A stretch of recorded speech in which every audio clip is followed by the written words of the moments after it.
Two households can each have $12,000 in the bank and still be in completely different financial positions. For one family, that money can cover almost 4 months of essential bills. For another, it may last only 6 weeks. The account balance is identical. The protection is not. So how much emergency cash do you actually need in 2026?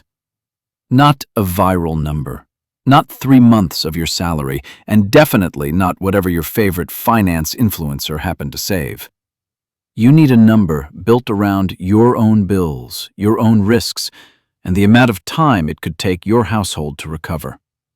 That matters because the latest Federal Reserve survey paints a mixed picture. 63% of U.S. adults said they could handle a $400 emergency with cash or its equivalent.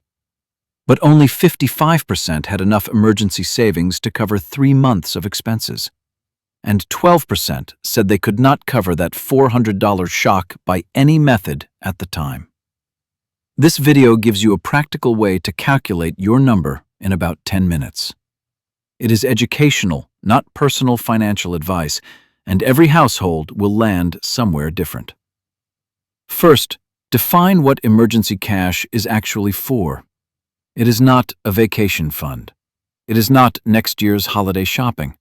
It is not money for a car upgrade you already know you want. Emergency cash protects you from an unplanned expense or an income interruption. A medical bill, an urgent home repair, a transmission failure, or a layoff. The first number you need is your monthly essential burn. That is the cost of keeping your household safe, fed, insured, connected, and able to get to work. Start with housing. Add basic utilities, groceries, minimum debt payments, insurance premiums, transportation, medication, child care required for work, and only the subscriptions or services you truly cannot pause. Do not use gross salary. Salary tells you what comes in. An emergency fund is designed around what must go out. That distinction is huge. The Bureau of Labor Statistics reported that the average U.S. consumer unit spent $6,545 per month in 2024. Housing alone averaged $2,189. Transportation averaged $1,110. Together, those two categories consumed just over half of total spending. But those national averages are context, not your target. Your real number comes from your statements. Open the last 3 months of checking and credit card activity. Mark each expense either essential, reducible, or pausable. Rent is essential. Groceries are essential, but restaurant delivery is usually pausable. A basic phone plan may be essential. 3 streaming services are not.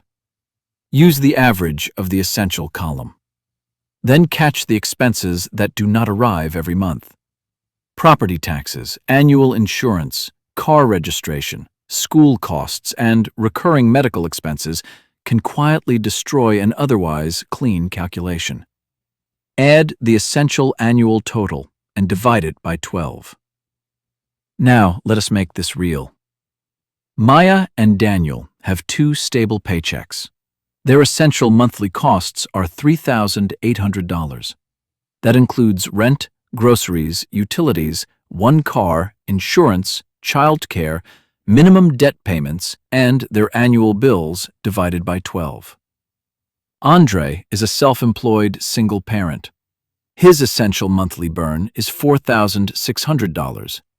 His income changes from month to month. He pays more of his own health costs, and one income supports the entire household. Their emergency targets should not be the same. The second step is choosing a runway. Think of the runway as the number of months your cash must keep the household operating if the main income suddenly stops. 3 months may be reasonable when a household has multiple stable incomes, strong insurance, flexible expenses, and no one person carrying the entire financial load. 4 to 6 months may fit a household with one primary income, dependents, a high insurance deductible, or a job that could take longer to replace. 6 to 9 months may be more appropriate when income comes from freelance work, commissions, seasonal contracts, or a single business. This is not a rule handed down by the government. It is a risk decision.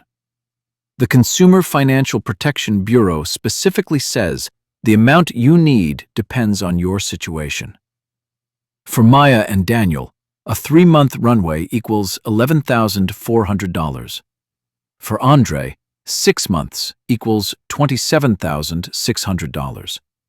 Same concept, very different target. But we are not finished, because income loss is only one kind of emergency. The third step is adding an immediate shock buffer. Look for the largest bill that could realistically appear before your normal monthly budget has time to adjust. It might be a $2,000 insurance deductible. It might be a $3,000 urgent repair on the only family car. It might be the amount needed to travel and care for a sick parent. Maya and Daniel add a $2,000 shock buffer. Their total target becomes $13,400. Andre adds $3,000 because his work depends on reliable transportation. His target becomes $30,600. The formula is simple. Monthly essential burn multiplied by runway months plus one realistic immediate shock buffer. If your answer feels overwhelming, do not treat the final target as the first assignment. Build it in layers. Layer 1 is a starter buffer large enough to stop a routine surprise from going straight onto a credit card. Pick a concrete first milestone you can reach, such as $500, $1,000, or your most common insurance deductible. Layer 2 is 1 full month of essential expenses. That gives you breathing room when a paycheck is delayed or 2 problems arrive together. Layer 3 is the full runway you selected. Automate a transfer for the day after every paycheck, even if the amount starts small. A small transfer that happens every time is more useful than an ambitious transfer you cancel after 2 months. Where should the money live? It should be safe, easy to reach, and separate from daily spending. For many people, that means a dedicated savings account at an FDIC-insured bank or a federally insured credit union. FDIC coverage is generally $250,000 per depositor per insured bank for each ownership category. Confirm that your institution and account qualify. Emergency cash should not depend on the stock market being up on the exact day you lose your job. Retirement accounts, volatile investments, home equity, and available credit may be part of your wider safety net, but they are not the same as cash you can access without selling at a bad time or taking on debt. Finally, decide in advance what counts as an emergency. Unexpected, necessary, and urgent is a useful test. A broken furnace in winter may pass all 3. A discounted vacation does not. When you use the fund for a real emergency, that is not failure. That is the fund doing its job. Resume contributions when the crisis passes and rebuild the layer you used. Here is your 10-minute check. Find your monthly essential burn. Choose 3, 6, or more months based on income stability and household risk.